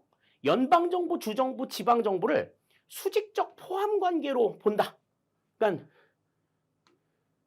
지방정부 있으면 지방정부 그 다음에 주정부가 있고 주정부 다음에 또 연방정부가 있는 이 같은 포함 관계를 이야기하는 거죠. 3번 맞는 이야기가 되겠고. 다음 중첩 권위 모형은 연방정부, 주정부, 지방정부가 상호 독립적인 실체로 존재하며 협력적 관계라고 본다. 그러니까 이거는 그냥 서로 상호 간에 중첩이 되는 경우들도 있다라는 거죠. 이 같은 상황들이 중첩 권위 모형에 해당이 된다. 이렇게 볼 수 있겠습니다. 따라서 16번의 정답은 여기선 2번이 정답이 된다. 이렇게 볼 수 있겠어요. 다음 17번입니다. 변혁적 리더십도 여러 번 말씀을 드렸던 내용이죠. 변혁적 리더십에 대한 설명으로 옳지 않은 것을 골라라 그렇게 얘기했는데, 이 변혁적 리더십이라고 하는 거는 번스가 주장한 보상적 리더십과 구분해서 정리를 해야 될 필요가 있다라고 말씀을 드렸어요. 그래서 이거는 이제 카리스마적 리더십, 그 다음에 영감적 동기부여, 그 다음에 개별적인 배려, 그 다음 지적 자극, 이런 것들을 이제 특징으로 한다라고 이야기를 했었죠. 자, 그러면 거기에 대한 설명으로 옳지 않은 걸 고르래. 1번 도전적 목표와 임무, 미래에 대한 비전을 추구하도록 격려한다. 그렇죠.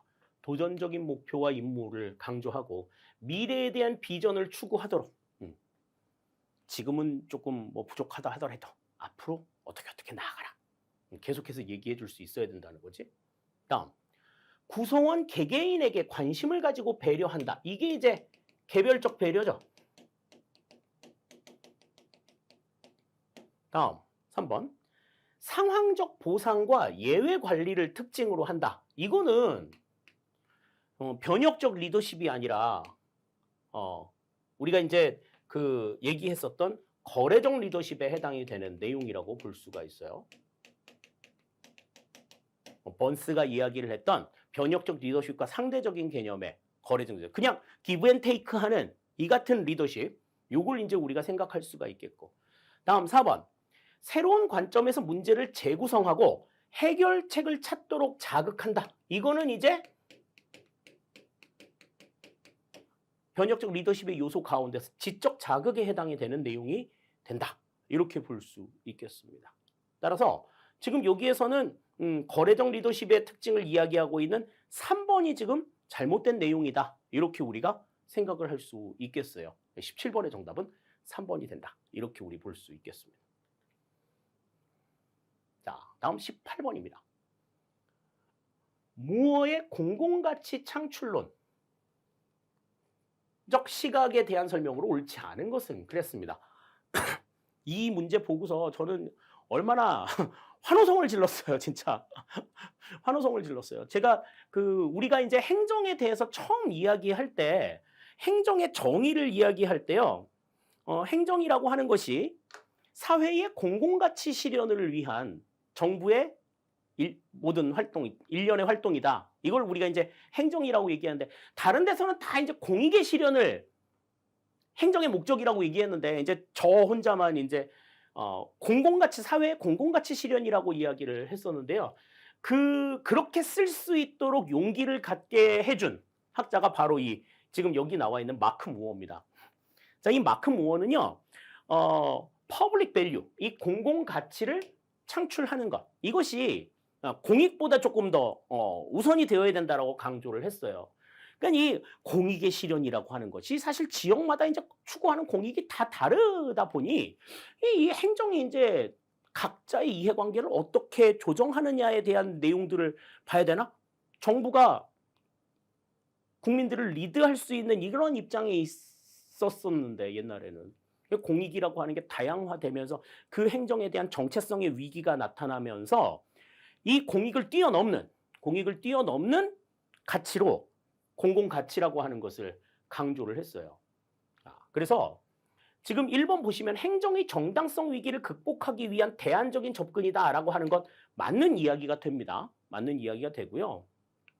다음에 전략적 삼각형 개념을 제시한다. 그랬는데 이 무어가 제시한 공공가치론에서는 그 스트레이직 트라이앵글이라고 해서 전략적 삼각형이라고 하는 게 나와요. 그러니까 가로축은 이제 정책의 방향이나 영향 이런 것들이 나아가고 또 다음에 지금 세로축에는 공공가치를 위한 어떤 권한 이런 것들이 얼마만큼 늘어나느냐에 따라 가지고 이제 세 가지의 관점이 등장한다고 보는 거예요. 합법성과 지원이 있느냐. 다음에 운영 역량을 가지고 있느냐.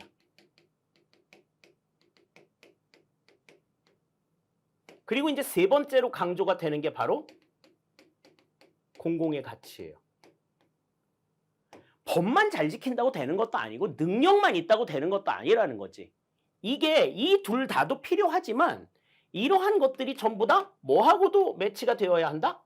공공가치하고도 매치가 되어야 한다라고 보는 개념이 바로 지금 이 트라이앵글이 지금 마크 무어가 제시한 전략적 삼각형이라고 하는 거예요. 이 공공가치 창출론이라고 하는 게 나온 게 1995년입니다. 그러니까 로즈가 그 거버넌스 얘기한 거랑 비슷한 시기에 나온 거예요. 비슷한 시기에 나온 거야.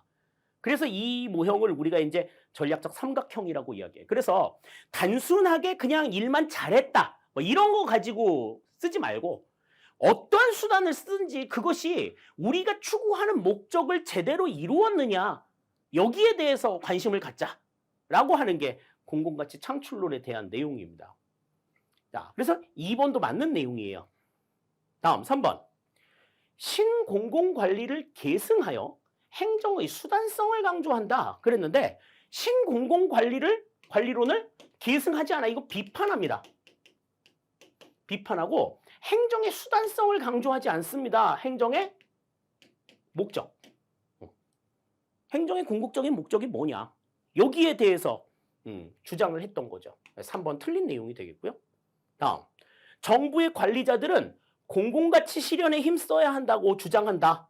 그렇죠? 맞는 이야기가 되는 겁니다. 그러니까 왜 제가 행정의 정의에 대해서 이야기하면서 사회의 공공가치 실현을 강조했는가? 요것 때문에 그래, 요것 때문에. 물론 이 내용들이 한 번도 시험에 나온 적이 없었기 때문에 그 부분에 대해서 강조를 할 수는 없었지만 이제는 자신 있게 얘기할 수 있어. 이제 자신 있게 얘기할 수 있습니다. 마크 무어의 공공가치 창출론에 대한 내용은 지금 이게 9급 시험에 나온 게 다소 조금 의외예요. 7급이나 조금 더 윗선의 시험 문제에 나왔었어야 되는 문제인데 윗선에서는 이 얘기가 나오지 않고 9급에서 지금 이 내용이 나왔다라고 하는 점이 앞으로 이제 뭐 7급이라든지 다른 시험에서도 상당히 많이 거론이 될 가능성이 있다. 이제 한 번 나왔으니까. 한번 나왔으니까 이제 요걸 근거로 해서 공공 가치에 대한 내용들이 더욱더 강조가 될 거다라고 하는 것 생각할 수 있겠습니다. 다른 곳에서는 공익 이상의 이야기를 하지 않았기 때문에 뭐 말할 것도 없어요. 난이도 굉장히 높은 상급의 문제였다. 우리가 이렇게 생각할 수 있는데 앞으로는 행정의 목적 자체가 공공 가치를 창출하는 퍼블릭 밸류를 창출하는 그 같은 움직임으로 나타나게 될 거다. 이렇게 우리가 생각할 수 있을 것 같아요. 18번의 정답은 여기서는 3번이 틀린 내용이 된다. 이렇게 우리 볼 수 있겠습니다. 자, 냉탕, 온탕을 막 왔다 갔다 합니다. 지금 굉장히 지금 난이도가 높은 문제를 받다가 이제 난이도가 훅 꺼지는 굉장히 좀 훅 꺼진 문제가 나오는데 자, 로이의 정책 유형과 리플리와 프랭클린의 정책 유형에는 없지만 엘몬드와 파월의 정책 유형에는 있는 것은 그랬습니다. 이거는 우리 같이 그 정책의 유형에 대해서 배울 때 우리가 항상 그 정리할 때 그렇게 말씀드렸잖아요. 로이의 정책 유형을 이걸 기본으로 하고 그 다음에 나머지 리플리와 프랭클린, 엘몬드와 포웰, 그 다음에 솔리스버리 각각의 그 제시된 내용은 로이의 정책 유형에서 없는 것만 기억하면 된다. 정리하면 된다. 이렇게 말씀을 드렸잖아요. 자, 그러면 리플리와 프랭클린의 정책 유형 같은 경우에는 로이의 정책 유형부터 보자. 로이의 정책 유형은 분배 정책, 재분배 정책, 규제 정책, 구성 정책. 이렇게 네 가지가 있었지. 이렇게 네 가지가 있었잖아요. 자, 그런데 리플리와 프랭클린 같은 경우에는 어땠어? 자, 분배 정책과 재분배 정책이 있는데 규제 정책을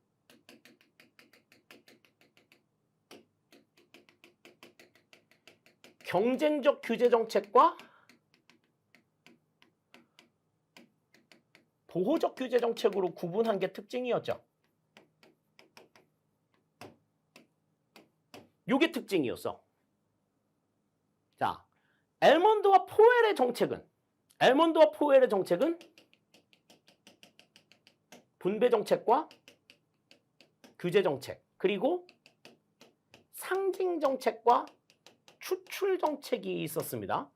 그러니까 분배 정책과 규제 정책은 다 로이나 리플리 프랭클린에 있는데 상징 정책과 추출 정책은 엘몬드와 포웰의 정책 유형에만 있는 내용이잖아요. 그러면 정답은 지금 뭐가 나와야 돼? 상징 정책이나 추출 정책 둘 중에 하나가 나와야 된다.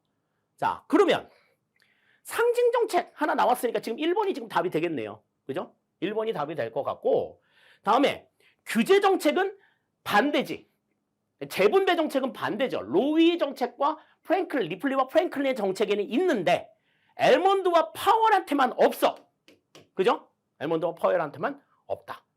다음에 규제 정책이나 분배 정책은 셋한테 전부 다 있는 내용이다. 이렇게 이제 우리가 정리할 수 있을 것 같습니다. 따라서 19번의 정답은 여기선 1번이 정답이 된다. 이렇게 볼 수가 있겠어요. 그러니까 지금 각각의 정책들이 어떠한 상황으로 나와 있는지, 자, 규제 정책, 분배 정책은 모두에게 다 공통적으로 있고, 재분배 정책은 로이나 리플리와 프랭클린한테는 있지만 엘몬드와 파월한테는 없는 유형이고, 지금 물어본 건 없지만 있는 유형이니까 없지만 있는 유형은 상징 정책이 된다. 이거는 있지만 없는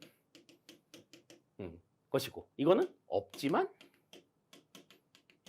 있는 이런 유형이고, 규제 정책과 분배 정책은 모두 다 있는 이런 특징이다. 이렇게 우리가 생각하시면 될 것 같아요. 자, 19번의 정답 1번이 되겠습니다. 그러니까 19번 같은 문제도 우리가 예상 문제라든지 모의고사 통해 가지고 너무나 많이 봤잖아요. 뭐 문제 그렇게 되게 꼬여서 많이 나온다라고 얘기를 했었기 때문에 그런 문제에 적응이 조금 많이 되어 있다라고 하면 어렵지 않게 풀 수 있는 그러한 내용이라고 볼 수 있겠습니다. 자, 이제 마지막 20번 봅니다. 정부 예산 팽창 이론에 대한 설명으로 옳지 않은 것은 그랬습니다. 이거는 우리가 이제 그 심화 내용 때 공공재의 과소공급과 과다공급설에 대한 내용들을 설명을 드렸었죠. 그와 관련된 내용에서 지금 여기에서는 지금 이제 예산 팽창 이론이니까 예산 팽창 이론은 공공재 공급에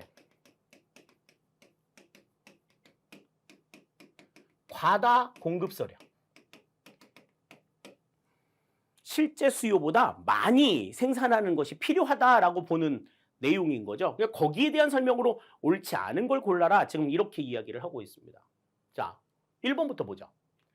바그너는 경제 발전에 따라 국민 욕구 부응을 위한 공공재 증가로 인해 정부 예산이 증가한다고 주장한다. 그러니까 경제 발전에 따라 국민의 욕구가 부응이 된다. 그래서 이거는 이제 그 공공에 대한 욕구는 소득 탄력적이다. 이런 이야기를 했었죠. 소득이 늘어나면서 공공 서비스에 대한 기대도 높아진다라는 거죠. 그래서 정부 예산이 계속해서 늘어나야 된다라고 주장하는 내용입니다. 바그너의 어떤 내용이야? 경비 팽창의 법칙이라고 우리가 이야기하죠.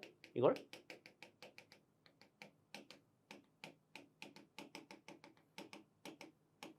자, 다음 두 번째. 피코크와 와이즈맨은 전쟁과 같은 사회적 변동이 끝난 후에도 공공지출이 그 이전의 수준으로 되돌아가지 않는 데에서 예산 팽창의 원인을 찾고 있다. 이건 우리는 이제 뭐라고 얘기해?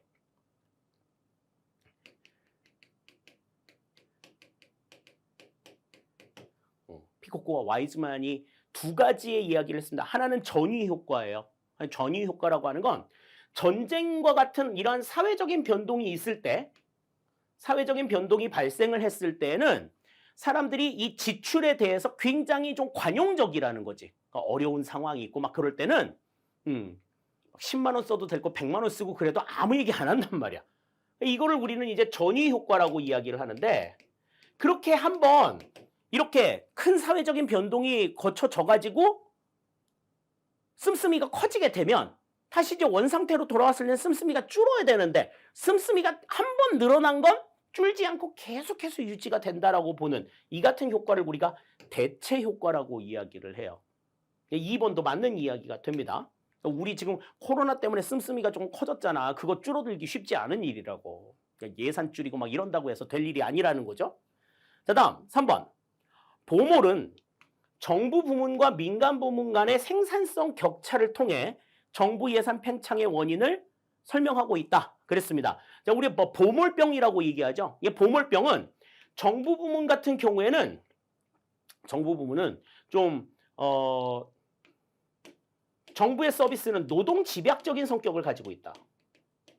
노동 집약적인 성격을 가지고 있어. 다시 말해서 인건비의 비중이 상당히 넓어가지고 커가지고 이 좀 생산성을 줄이기 위해서 어떤 자원의 어떤 뭐 긴축 정책이라든지 이런 걸 한다고 하더라도 상당히 좀 이 민간 부문에 비해서 생산성이 좀 떨어질 수밖에 없다.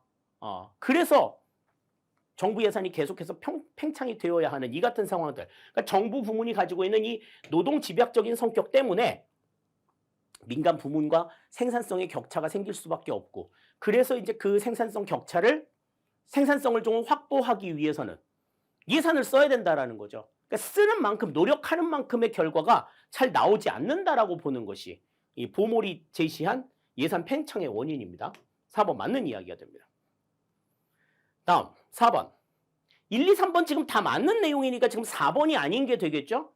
자, 파킨슨은 관료들이 자신의 권력 극대화를 위해 필요 이상으로 자기 부서의 예산을 추구함에 따라, 자신들의 권력 극대화를 위해서 자기 부서의 예산을 추구한다에 따라 정부 예산이 지속적으로 증가한다라고 주장했는데, 지금 자신들의 권력을 극대화하기 위해서 소속 부서의 예산을 늘린다라고 하는 건 파킨슨이 주장한 내용이 아니라 누가 주장한 내용이야?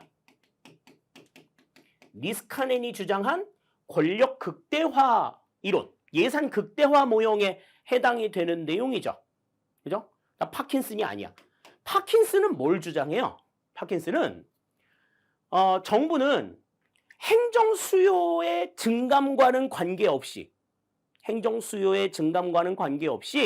행정을 담당하는 공무원의 숫자는 지속적으로 늘어난다라고 주장한 게 바로 이 파킨슨이 주장한 파킨슨의 법칙이죠. 그죠? 뭐 상승하는 피라미드의 법칙, 뭐 이렇게도 이제 이야기를 하는 내용이 바로 이 파킨슨의 법칙입니다. 그래서 행정 수요와 무관하게 계속해서 공무원 수가 늘어난다. 그래서 상사나 동료보다는 부하를 증대하려고 하는 부하 배증의 법칙과 그들에게 주어질 업무들이 따로 파생이 되어서 나타난다는 업무 배증의 법칙, 뭐 이런 것들이 이제 나타난 결과가 파킨슨의 법칙이죠. 지금 자신들의 권력 극대화를 위해서 자기 부서의 예산을 추구하는 것은 니스카넨의 예산 극대화 이론에 대한 내용이다. 그걸 이제 생각하셨으면 20번에는 4번이 틀린 내용이다라고 하는 것 분명하게 알 수가 있었을 것 같습니다. 지금 이 정부 예산의 팽창 이론, 공공재 공급의 과다 공급설과 관련된 내용은 심화 이론에서 우리가 살펴봤던 내용들이에요. 그렇기 때문에 조금 다른 기본적인 내용들보다는 조금 등한시했을 가능성들이 있습니다. 그래서 상대적으로 조금 어렵게 느꼈을 사람들도 있는데 분명하게 지금 우리가 이 부분에 대해서 정리를 했으니만큼 맞춰주셨어야 되는 내용이에요. 그래서 그리고 니스카넨의 예산 극대화 모형과 그 다음에 뭐 겸해서 얘기했던 던리비의 관청 형성 이론 같은 경우에는 붙여가지고 같이 설명도 되게 자주 드렸었던 내용이기 때문에 상대적으로 그렇게 난이도가 높게 느껴지지는 않았으리라는 생각도 가져봅니다. 자, 이렇게 해서 이제 우리가 20문제 전체를 살펴보면서 지방직 시험 문제가 어떻게 출제가 되었는가 하는 것들을 같이 한번 생각을 해봤습니다. 뭐 감히 말씀드리면 문제가 이보다 쉽게 나올 수는 없을 것 같아요. 네, 이보다 쉽게 나올 수는 없다라고 감히 말씀을 드릴 수 있을 만큼 기본적인 내용에 굉장히 충실했고 그리고 굉장히 좀 뭐라고 얘기해야 될까요? 좀 깊이 있게 들어가는 문제들 그런 것들이 많지가 않았습니다. 거의 없었다고 봐도 과언이 아니에요. 그냥 뭐 난이도 상급으로 얘기했었던 문제 가운데서도 우리 아까 얘기했었던 엘리트 이론에 대한 헌터와 밀즈의 뭐 명성접근법과 지위접근법 이 관련된 내용을 제외하고서는 대부분 그냥 기본적인 수준의 문제들을 그대로 그냥 반복해서 익혔다라고 하면 누구나 충분하게 뭐 85점 이상은 받았을 수 있을 그런 시험이었다고 생각이 돼요. 뭐 내용을 다 알았다고 하더라도 그 내용에 대해서 시험장에서 그 내용을 온전하게 100%다 활용하지 못하는 것들을 생각하면 뭐 그보다 조금 더 낮게 점수가 나오는 경우들도 생겼을 수 있습니다. 그런데 이제 계속해서 뭐 말씀을 드리지만 시험장에서 어떻게 마인드 컨트롤을 하느냐 하는 것들도 내용을 우리가 이해하는 것만큼 굉장히 중요하다라고 말씀을 드렸었죠. 그 점들을 생각하시면서 이보다 문제가 더 쉽게 나오지는 않는다. 우리가 생각하는 시험 문제의 그 최저 수준, 최저 난이도의 기준이라고 생각을 하시면 될 것 같습니다. 그래서 이렇게 어렵게 이렇게 쉽게 나오면 앞으로 내년도는 예측을 하기가 쉬워요. 이보다는 어렵게 나옵니다. 분명히. 이보다는 어렵게 나오는데 이제 국가직 시험과의 난이도가 이제 어떻게 다루어질까 하는 부분들 생각을 좀 하셔야 될 것 같아요. 그러니까 지금 풀이한 이 내용이 다소 조금 어렵게 느껴졌다라든지 또 좀 이해가 안 되는 부분들이 상당히 조금 많이 있다라고 했다라고 하면 이거는 기본 이론에 대한 이해가 조금은 부족한 결과다. 이렇게 우리가 생각을 할 수 있겠습니다. 특히 뭐 아무리 뭐 여러 가지 변수들을 다 감안한다고 하더라도 이 시험에서 70점 미만의 점수를 맞았다. 그러면 나는 이 기본 이론에 대한 이해가 상당히 부족하구나. 이렇게 생각하시고 기본 이론에 대한 이해를 처음부터 그러니까 벽돌 쌓는 심정으로 처음부터 하나하나 해 나가시기를 당부를 드릴게요. 자, 2023년도 9급 지방 공무원 시험 출제 문제 행정학 문제 해설 여기서 모두 마무리를 짓도록 하겠습니다. 여러분들이 시험을 보고 나서 어떤 점수가 얼마만큼 나왔는지 또 뭐 이해하는 것도 굉장히 중요할 거고요. 또 앞으로 이제 시험을 보실 분들이 이 내용들을 보시고 어떻게 준비를 해야 될까에 대한 가이드를 삼아 나가시는데 도움이 되셨기를 바라요. 근데 이제 분명한 건 이보다 문제가 쉽게 나오지는 않을 거다라고 하는 것. 그러니까 이 문제를 보고서 공무원 시험을 다소 조금 만만하게 생각하신다라고 하면 큰 오산이 될 수도 있다라는 점 마지막으로 말씀을 드리면서 해설 강의 마치도록 하겠습니다. 수고 많습니다. 감사합니다.